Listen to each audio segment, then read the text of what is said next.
In today's video, I am going to teach you how to change leverage on Pepperstone.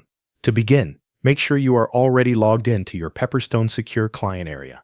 Once you are signed in, go to your account dashboard. This is the main area where you can manage your trading profile and account settings. From the dashboard, find and click on the Accounts section. This will open the list of your trading accounts. Here, you will be able to see each account linked to your profile. Next, choose the trading account where you want to update the leverage. It is important to select the correct account, especially if you manage more than one account inside your Pepperstone profile. After selecting the account, look for the Account Settings section or the Manage Account area. The name may vary slightly depending on the layout of your client area, but this is where the account controls are usually located.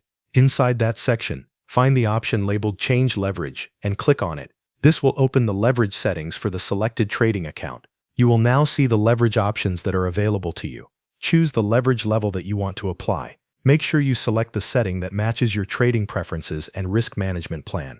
Once you have chosen your preferred leverage, take a moment to review the updated setting on the screen. This helps confirm that you selected the correct option before submitting the request. After reviewing the details, confirm the leverage change request. Pepperstone will then begin processing the update for your account. Now wait for the leverage change to be completed.